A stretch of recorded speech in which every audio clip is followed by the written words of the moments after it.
Hello my dear student. तो आज हम सभी के लिए लेकर आए हैं सेंटअप एग्ज़ाम 2024 का साइंस का क्वेश्चन आंसर का सॉल्यूशन,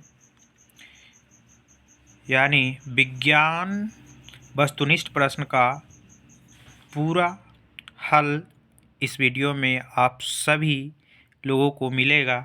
तो आप सभी लोग तक इस वीडियो के लास्ट तक बने रहें ताकि 1 से लेकर 80 तक के सभी वस्तुनिष्ठ प्रश्नों का हल मिल पाए। तो चलिए आगे बढ़ते हैं। हमारा पहला सवाल है, निम्न में से किस लेंस की फोकस दूरी धनात्मक होती है? तो इसका आंसर बताइए आप लोग। इसका जो आंसर होगा आपका ऑप्शन नंबर ए, उत्तल लेंस। नेक्स्ट सवाल की ओर हम लोग बढ़ेंगे। नेक्स्ट सवाल है, निम्नलिखित में से कौन उत्तल दर्पण की फोकस दूरी है, यानी कि दिया हुआ है वक्रता त्रिज्या 32 सेंटीमीटर, तो फोकस दूरी बताना है। तो बताइए आप लोग इसका सही आंसर क्या होगा। तो इसका जो सही आंसर होगा आपका ऑप्शन नंबर डी, 16 सेंटीमीटर, वो भी प्लस में, पॉजिटिव। आगे बात करते हैं तीसरे नंबर सवाल की। प्रकाश के अपवर्तन के कितने नियम हैं? तो प्रकाश के अपवर्तन, जैसा कि आप लोग जानते हैं कि प्रकाश के अपवर्तन के 2 नियम होते हैं, यानी कि ऑप्शन नंबर सी इसका सही हो जाएगा। आगे चलते हैं चौथा नंबर सवाल की ओर, जो कि कह रहा है तरंगदैर्घ्य सामान्यतः व्यक्त किया जाता है, यानी तरंगदैर्घ्य को किसमें मापते हैं? तो तरंगदैर्घ्य मापने वाला जो यंत्र होता है वो होता है एंगस्ट्रम। तो आइए इसका सही आंसर होगा आपका option number V, angstrom. Next सवाल की ओर बढ़ते हैं। नेक्स्ट सवाल है हमारा, किसी लेंस द्वारा उत्पन्न आवर्धन का एसआई मात्रक क्या है?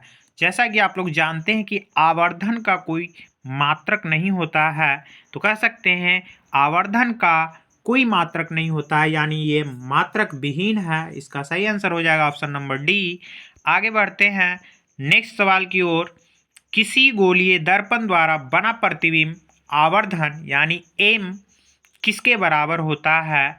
तो एम बराबर होता है -u/v, यानी कि आपका जो इसका सही आंसर हो जाएगा ऑप्शन नंबर वी, -v/u, यानी कि प्रतिबिंब की ऊंचाई बटा वस्तु की ऊंचाई, और जो प्रतिबिंब की ऊंचाई होता है वो निगेटिव होता है।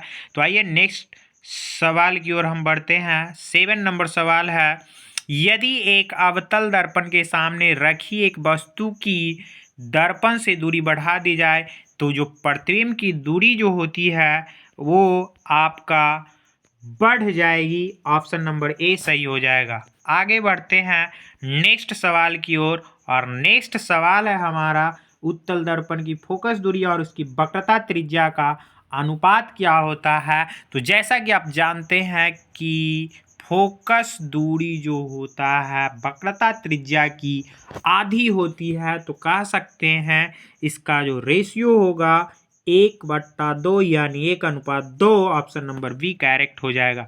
आगे बात करते हैं नेक्स्ट सवाल की ओर। 9 नंबर सवाल है, बहुत ही शानदार सवाल की ओर हम लोग बढ़ रहे हैं। नेत्र लेंस की वक्रता त्रिज्या कम हो जाने से कौन सा दृष्टि दोष होता है? तो अगर बात करते हैं इसका जो सही आंसर होगा, आप लोग बताइए क्या होगा। तो इसका सही आंसर हो जाएगा ऑप्शन नंबर सी, निकट दृष्टि दोष। नेक्स्ट सवाल की ओर बढ़ते हैं। 10 नंबर सवाल है, कांच के अवतल लेंस की वायु में शक्ति होती है। तो अगर बात किया जाए कि इसका आंसर क्या होगा, आप लोग बताइए क्या होगा इसका आंसर जो। तो इसका जो आंसर होने वाला है वो है ऑप्शन नंबर बी, ऋणात्मक होती है। 11 नंबर सवाल की ओर बढ़ते हैं। ए मीटर से निम्नलिखित में से किसे मापा जाता है? तो ए मीटर से धारा मापते हैं। ऑप्शन नंबर डी इसका सही आंसर हो जाएगा। नेक्स्ट सवाल की ओर बढ़ रहे हैं। 12 नंबर सवाल है, उपकरण यानी कि वैसा उपकरण जो विद्युत ऊर्जा को यांत्रिक ऊर्जा में बदलता है, तो ये कौन सा यंत्र कहलाता है, बताना है। तो इसका जो आपका सही आंसर हो जाएगा ऑप्शन नंबर ए विद्युत मोटर। आप लोग भी काम लिए होंगे विद्युत मोटर से।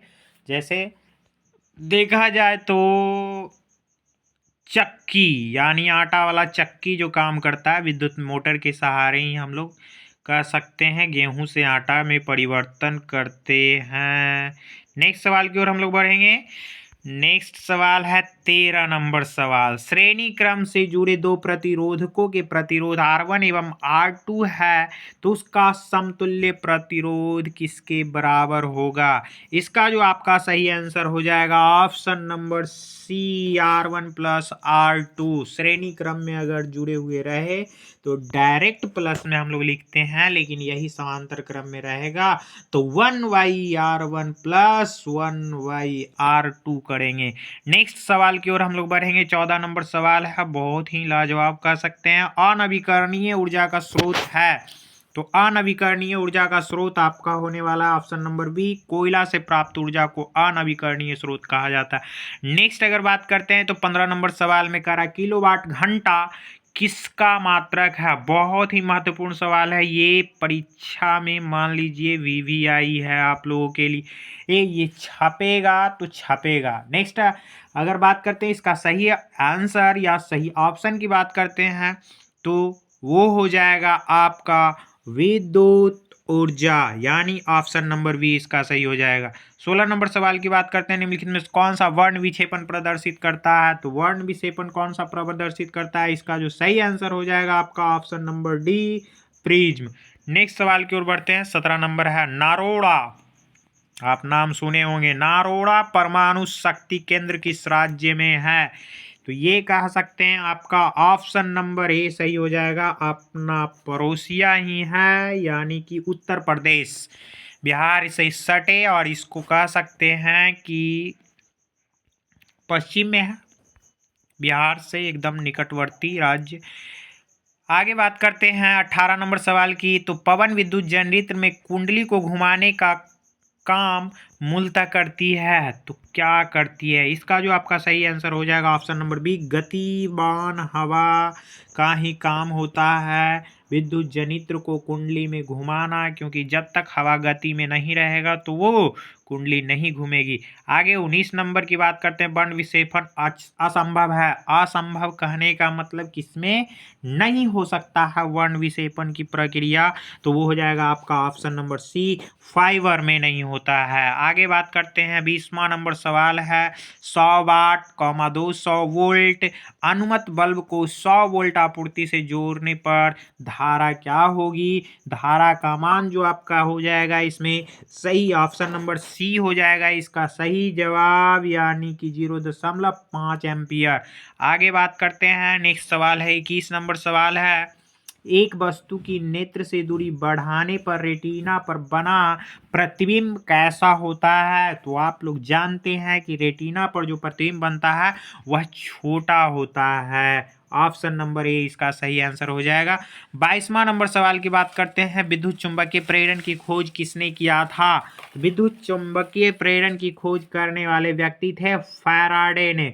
आगे बात करते हैं। नेक्स्ट सवाल की ओर हम लोग बढ़ते हैं। निम्नांकित में से कौन सा कथन सत्य है? तो सत्य कथन के लिए हम लोग चलेंगे तो कह रहा है इसका सही आंसर जो होगा आपका ऑप्शन नंबर डी हो जाएगा इसका सही, यानी कि कह सकते हैं जूल बराबर होता है कूलॉम प्रति वोल्ट, यानी कि कूलॉम प्रति वोल्ट। 1 जूल का अगर बात किया जाए तो इसका ऑप्शन ए करेक्ट हो जाएगा। ऑप्शन नंबर ए इसका करेक्ट हो जाएगा, यानी कि जूल जो होता है कूलॉम बट्टा वोल्ट के बराबर। आगे बात करते हैं 24 नंबर। प्रतिरोध का एसआई मात्रक क्या होता है? प्रतिरोध का एसआई मात्रक ओम होता है। ऑप्शन नंबर सी सही हो जाएगा। आगे नेक्स्ट सवाल की ओर बढ़ते हैं। कह रहा है 1 वोल्ट, तो 1 वोल्ट किसके बराबर होता है? तो 1 वोल्ट जो होता है 1 जूल अब बट्टा में कूलॉम, यानी कि 1 जूल बट्टा 1 कूलॉम के बराबर होता है। जूल प्रति कूलॉम को ही वोल्ट बोला जाता है। आगे बात करते हैं बेंजीन का अणुसूत्र। तो बेंजीन का जो अणुसूत्र होता है वो C6H6 होता है। कार्बन की संख्या 6, हाइड्रोजन की संख्या 6 होती है। आगे बात करते हैं नेक्स्ट सवाल की ओर। 27 नंबर सवाल है। स्टेनलेस स्टील में लोहा एवं कार्बन के अलावे कौन सा तत्व रहते हैं? तो ये जो आपका सही आंसर हो जाएगा ऑप्शन नंबर बी, निकेल एवं क्रोमियम का भी उपस्थिति होता है उसमें। 28 नंबर, सोडियम के परमाणु की बाह्यतम कक्षा में इलेक्ट्रॉनों की संख्या कितनी होती है? तो आप लोग देख सकते हैं कि सोडियम का परमाणु क्रमांक जो होता है 11 होता है। अब बाह्यतम कक्षा में बोला है तो हम सबसे पहले इलेक्ट्रॉनिक विन्यास कर लेते हैं। 2 हो गया, 8 हो गया, तो 8 2 10, 1 11, यानी कि कह सकते हैं कि आपका जो यहाँ पे सवाल जो बना आया, आपका आंसर 1 यानी ऑप्शन नंबर ए हो जाएगा सही, करेक्ट। आगे नेक्स्ट सवाल की ओर हम लोग बढ़ेंगे तो वो हो जाएगा आपका, हाइड्रोजन के 2 परमाणुओं के बीच कितने आबंध बनते हैं? तो आपका यहाँ पे 2 परमाणु बोला है हाइड्रोजन के, तो इसका जो सही आंसर हो जाएगा ऑप्शन नंबर ए, यानी कि 1 आबंध बनेंगे। नेक्स्ट सवाल की ओर बढ़ेंगे। 30 नंबर सवाल है हमारा, ग्लूकोज के एक अणु में ऑक्सीजन के कितने परमाणु होते हैं? तो ग्लूकोज का जो फार्मूला होता है आप लोग जानते हैं क्या होता है, C6H12 यानी 12 और O6 होता है। तो आप देख लीजिए ऑक्सीजन के जो अणु है उसमें कितने परमाणु बन रहे हैं? तो आपका इस यहाँ पे सही आंसर हो जाएगा ऑप्शन नंबर बी, यानी 6 परमाणु हैं। आगे बात करते हैं तांबा की परमाणु संख्या। सबसे आसान सवाल यानी बउआ टाइप का सवाल पूछा है कि तांबा का परमाणु संख्या बताइए, तो कितना होता है? ऑप्शन नंबर सी हो जाएगा 29। आगे नेक्स्ट बात करते हैं इथेन के एक अणु। तो इथेन का सूत्र आप लोग जानते होंगे, क्या होता है इथेन का सूत्र? C2H6 होता है। तो अब पूछा है क्या सह संयोजक बंधन कितने होंगे? तो कितने होंगे? तो अगर बात किया जाए तो 7 7, क्योंकि ये 3 3 तो 6 हो जाएंगे। अब बीच वाला एगो जुड़ा हुआ रहेगा कार्बन से, जैसा कि हम बता देते हैं आप लोग को। मान लिया जाए कि कार्बन 2 है, ठीक है, ये कार्बन 2 हो गया, एगो हाइड्रोजन यहाँ दे दिए, ये हाइड्रोजन हो गया, ये तो सिंगल बॉन्ड रहेगा, तो एगो ऊपर में हाइड्रोजन हम देंगे, तो कितना हो गया? 3 गो इधर हो गया, बीच में एगो 4 गो हो गया, और ये गो ऊपर देंगे, एगो ये हो जाएगा, और एगो ये नीचे हो गया, यानी 3 गो इधर, तो 4 3 7 गो हो गया। तो कह सकते हैं कि 7 गो है। नेक्स्ट सवाल की ओर हम लोग बढ़ेंगे। नेक्स्ट सवाल है हमारा 33 नंबर सवाल की ओर हम लोग बढ़ते हैं। 33 नंबर, अम्ल राज्य के ताजा विलयन में किस अनुपात के सांद्र हाइड्रोक्लोरिक अम्ल एवं सांद्र नाइट्रिक अम्ल होता है? तो इसका जो आपका सही आंसर हो जाएगा ऑप्शन नंबर डी, 3:1 के अनुपात में रहेगा। आगे नेक्स्ट सवाल की ओर बढ़ते हैं। 34 नंबर सवाल है, आधुनिक आवर्त सारणी में कितने ऊर्ध्व स्तंभ होते हैं, यानी समूहों की संख्या पूछा है। समूह कितने होते हैं आवर्त में? जो आधुनिक आवर्त सारणी है उसमें समूह कितने होते हैं? तो इसका जो आपका सही आंसर हो जाएगा ऑप्शन नंबर डी, यानी कि 18 समूह होते हैं। नेक्स्ट सवाल की बात करते हैं। 35 नंबर सवाल है हमारा, सोडियम बाइकार्बोनेट और टार्टरिक अम्ल का मिश्रण को हम क्या कहते हैं? ये बहुत ही सुंदर सवाल है। बेकिंग पाउडर, जिसको कह सकते हैं बेकिंग पाउडर, यानी कि खाने वाला सोडा नहीं। आगे बात करते हैं 36 नंबर, ह्रासित भूमिगत जल का पुनः परिपूर्ण निम्नांकित में, चलिए हम लोग 36 नंबर सवाल की ओर बढ़ते हैं। ह्रासित भूमिगत जल का पुनः परिपूर्ण निम्नांकित में से किससे होता है? तो इसका जो आपका सही आंसर हो जाएगा ऑप्शन नंबर बी, इसका सही आंसर हो जाएगा, यानी कि वर्षा के जल के द्वारा। आगे बढ़ते हैं नेक्स्ट सवाल की ओर हम लोग बढ़ेंगे। 37 नंबर सवाल है, निम्नांकित संकेतों द्वारा व्यक्त तत्वों में कौन सा धातु है? तो धातु की अगर पहचान करना है तो इसका जो आपका सही आंसर हो जाएगा ऑप्शन नंबर वी। नेक्स्ट सवाल की ओर बात करते हैं। तो नेक्स्ट है, निम्नलिखित में से किस तत्वों में न्यूट्रॉनों की संख्या शून्य होती है? न्यूट्रॉनों की संख्या अगर शून्य की बात करते हैं तो इसका जो आपका सही आंसर हो जाएगा ऑप्शन नंबर सी, हाइड्रोजन में न्यूट्रॉनों की संख्या शून्य होती है, परमाणु संख्या इसका 1 होता है। बाकी 39 नंबर सवाल की ओर हम लोग बढ़ेंगे। वैसे यौगिक जिनका अणुसूत्र समान किंतु संरचना सूत्र भिन्न भिन्न होता है क्या कहलाता है? यानी कि कह सकते हैं कि यह जो होंगे ऑप्शन नंबर ए समावयवी कहलाएंगे, क्योंकि उसका संरचना सूत्र भिन्न भिन्न है, अनुसूत्र समान होते हैं। बाकी ये सारे ये कि कार्बनिक यौगिक का सवाल है, तो कार्बनिक रसायन में हम इसका कह सकते हैं डिटेल में वर्णन करेंगे। आगे बात करते हैं हम। 40 नंबर सवाल है, निम्नांकित विलयनों में कौन सा सबसे अधिक अम्लीय है? तो अधिक अम्लीय की बात करते हैं तो इसका ऑप्शन नंबर ए हो जाएगा, पीएच मान 1 वाला सबसे अधिक अम्लीय होगा। आगे 41 नंबर, अधिकतर धातुओं के ऑक्साइड क्या होते हैं? देखिए यहाँ पे बहुत ही ज़्यादा बच्चे कन्फ्यूजन होते हैं। धातु के ऑक्साइड पूछता है, अधातु के ऑक्साइड पूछता है, तो सिंपल सा एक शॉर्ट ट्रिक हम बताते हैं। अधातु अगर बोले तो देखिए अधातु में अ लगा हुआ है, ठीक है, तो अ लगा हुआ है तो अम्लीय में भी अ लगा हुआ है, तो अधातु के ऑक्साइड जो होंगे वो होंगे अम्लीय, आ वाला आ मिला देना है। अब बाकी बच गया धातु के ऑक्साइड, तो वो हो जाएंगे आपका क्षारीय, ऑप्शन नंबर ए सही हो जाएगा। नेक्स्ट बात करते हैं 42 नंबर, मेंडली की आवर्त सारणी में समूहों की संख्या कितनी है? मेंडली का आवर्त सारणी में समूहों की संख्या पूछा है, तो उसका जो आपका सही आंसर हो जाएगा ऑप्शन नंबर सी 9। आगे बात करते हैं 43 नंबर सवाल की ओर, ऑक्सीजन आधुनिक आवर्त सारणी के किस समूह के सदस्य है? तो आपका सही आंसर हो जाएगा ऑप्शन नंबर डी 16।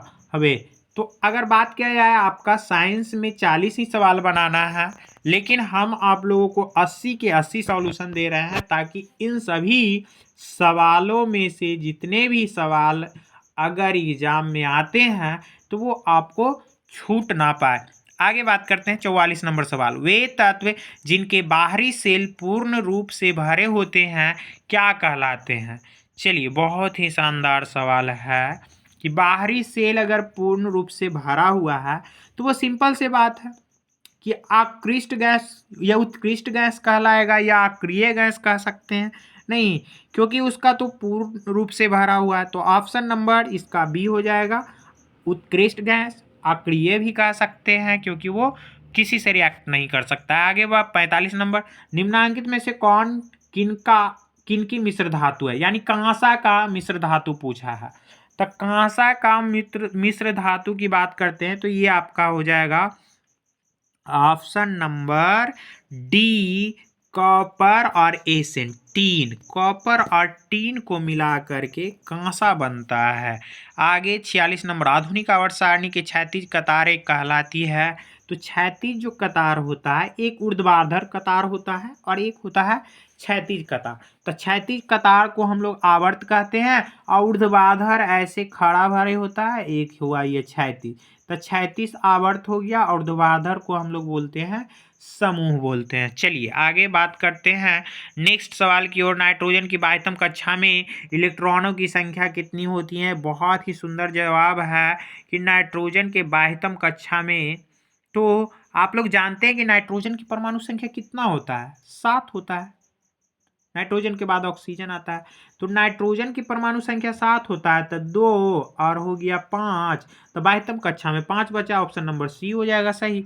आगे बात करते हैं 48 नंबर सवाल, अम्ल का जलीय विलयन विद्युत का संचालन करता है क्योंकि अम्ल जल में क्या होता है? बहुत ही बढ़िया सवाल है, आप लोग बताइए इसका आंसर। ऑप्शन नंबर सी, आयनित होता है। नेक्स्ट सवाल है, जिंकाइट किस धातु का अयस्क है? बहुत ही सुंदर सवाल है, जिंकाइट किस धातु का अयस्क है? तो ये आपका हो जाएगा ऑप्शन नंबर बी, जिंक का होगा, Zn। नेक्स्ट बात करते हैं 50 नंबर सवाल की ओर, अमोनियम क्लोराइड का जलीय विलयन कैसा होता है? अमोनियम क्लोराइड की अगर बात किया जाए तो ये कह सकते हैं इसका जो जलीय विलयन होगा वो कैसा होगा? तो क्षारीय होगा, ऑप्शन नंबर बी। नेक्स्ट सवाल की बात करते हैं हम लोग, तो निम्नांकित में से कौन सा तत्व आसानी से इलेक्ट्रॉन का त्याग नहीं कर सकता है? यानी आसानी से इलेक्ट्रॉन त्याग कौन नहीं कर सकता है? तो इसका जो सही आंसर होगा आपका option number B, fluorine. Next सवाल की ओर बढ़ते हैं, 52 नंबर सवाल है, सोने में कौन सी धातु मिलाकर मिश्र धातु तैयार किया जाता है? तो आप लोग जानते हैं कि सोना में क्या मिलाया जाता है, तो इसका जो आपका सही आंसर हो जाएगा ऑप्शन नंबर सी, कॉपर। क्योंकि जानते हैं कि शुद्ध सोना होता है जो लिक्विड अवस्था में होता है, उससे आभूषण बनाने के लिए उसमें कॉपर मिला दिया जाता है। और शुद्ध सोने का कभी कभी पूछ देगा आपको एग्जाम में कि शुद्ध सोने का कितना माप होता है, तो 24 कैरेट होता है। कितना होता है? 24 कैरेट होता है। शुद्ध सोने जो होते हैं वो 24 कैरेट के होते हैं। तो आगे बात करते हैं नेक्स्ट सवाल की ओर। अम्ल के जलीय विलयन का स्वाद कैसा होता है? बहुत ही बढ़िया सवाल है। आप लोग बताइए इसका आंसर। 53 नंबर सवाल है। तो अम्ल है तो खट्टा होगा, ऑप्शन नंबर डी। नेक्स्ट बात करते हैं निम्नलिखित में कौन सा अम्लीय ऑक्साइड है? तो इसका जो आपका सही आंसर हो जाएगा option number D, SO2। Next सवाल की ओर बढ़ते हैं। नेक्स्ट सवाल है आपका, निम्नलिखित में कौन एक परमाणुक अणु के रूप में रहता है? तो एक परमाणुक अणु के रूप में रहने वाला जो है वो आपका है option number B, argon. Next अगर बात करते हैं पक्षी तथा चमगादड़ के पंख क्या होते हैं? तो पक्षी और चमगादड़ के पंख की बात किया जाए तो इनमें से कोई नहीं, ऑप्शन नंबर डी हो जाएगा इसका सही आंसर। आगे 57 नंबर, जठर ग्रंथि पाई जाती है। जठर ग्रंथि कहाँ पाई जाती है? तो इसका जो आपका सही आंसर हो जाएगा ऑप्शन नंबर ए, आमाशय में। अंडोत्सर्ग का कारण क्या है? तो इसका जो 58 नंबर सवाल की जो आंसर होगा वो हो जाएगा LH। नेक्स्ट की अगर बात करते हैं 59 नंबर सवाल की, सही खाद्य श्रृंखला का उदाहरण क्या है? तो सही खाद्य श्रृंखला का अगर बात किया जाए तो ये हो जाएगा आपका ऑप्शन नंबर वी, घास। यानी बाघ बकरी को खाएगा और बकरी घास को खाएगा।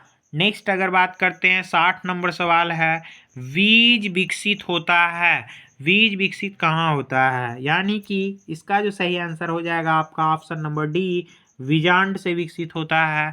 नेक्स्ट है, किस पौधे में रंध्र अनुपस्थित रहते हैं?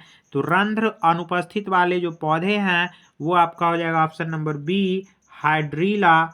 यानी कि ऑप्शन नंबर बी। 62 नंबर सवाल की ओर हम लोग बढ़ेंगे। 62 नंबर सवाल है, क्लोरोफिल वर्णक का रंग होता है। तो जैसा कि जानते हैं कि क्लोरोफिल वर्णक का रंग हरा होता है और पौधे की पत्ती इसी वर्णक के कारण हरा दिखते हैं। आगे बात करते हैं 63 नंबर सवाल की।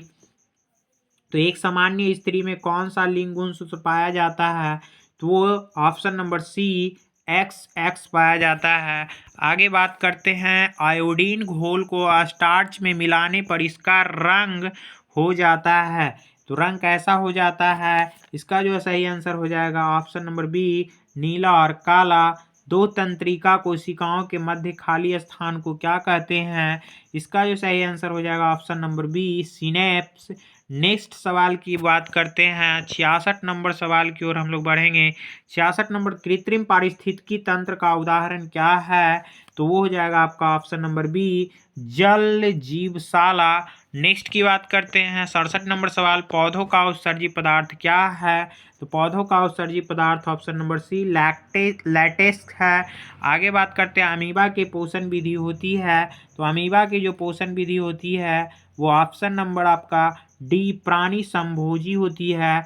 नेक्स्ट सवाल की ओर बात करते हैं 69 नंबर सवाल है, वायुमंडल में ऑक्सीजन का प्रतिशत क्या है? तो वायुमंडल में ऑक्सीजन की प्रतिशत की अगर बात करते हैं तो वो आपका हो जाएगा ऑप्शन नंबर डी, यानी कि 1% यानी 21% कह सकते हैं। आगे बात करते हैं नेक्स्ट 70 नंबर सवाल की। तो CO2 प्लस 6H2O सूर्य के प्रकाश, क्लोरोफिल और ये C6H12O6 प्लस 6O2 किस प्रकार की अभिक्रिया है? तो कह सकते हैं ये एक प्रकाश संश्लेषण अभिक्रिया है। ऑप्शन नंबर बी सही हो जाएगा। नेक्स्ट की अगर बात करते हैं 71 नंबर सवाल, लसिका है। तो लसिका क्या है? ये उत्तक द्रव और हल्का पीला दोनों, यानी ऑप्शन नंबर इसका सी सही हो जाएगा। नेक्स्ट सवाल की ओर हम लोग बढ़ेंगे। परागकण पाया जाता है। तो परागकण कहाँ पाया जाता है? तो इसका जो सही आंसर हो जाएगा ऑप्शन नंबर सी, पराग कोश में। 73 नंबर सवाल की ओर हम लोग बढ़ते हैं। निम्नलिखित में से कौन छोटी आंत का एक भाग है? तो इसका जो आपका सही आंसर हो जाएगा वो हो जाएगा ऑप्शन नंबर डी, ग्रहणी। नेक्स्ट सवाल की हम लोग बात करेंगे 74 नंबर, शुक्राणु कोशिका होती है, तो शुक्राणु कोशिका जो होती है वो होती है द्विगिनित। ऑप्शन नंबर बी इसका सही हो जाएगा। 75 नंबर सवाल है, एक वयस्क मनुष्य में कितने दांत होते हैं, तो वयस्क मनुष्य में जो दांत होते हैं वो 32 यानी 32। ऑप्शन नंबर सी इसका सही आंसर हो जाएगा। 76 नंबर सवाल है, पादप हार्मोन साइटोकाइनिन सहायक होती है सभी के लिए, यानी ऑप्शन नंबर डी सही हो जाएगा इसका। नेक्स्ट सवाल की ओर बात करते हैं। 77 नंबर सवाल है, वंशागत नियमों का प्रतिपादन किसने किया था, तो वो किए थे हमारा मेंडल ने, Gregor John Mendel. Option number A इसका सही हो जाएगा।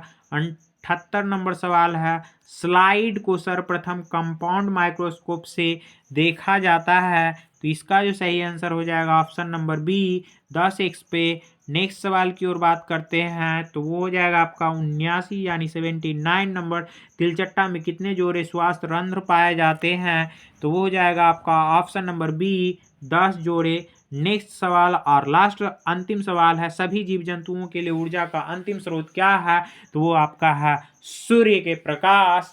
तो ये रहा आप सभी लोगों के लिए, जितने भी विद्यार्थी 2025 के बोर्ड एग्जाम बीएसई बोर्ड से देने वाले सभी विद्यार्थियों के लिए महत्वपूर्ण है।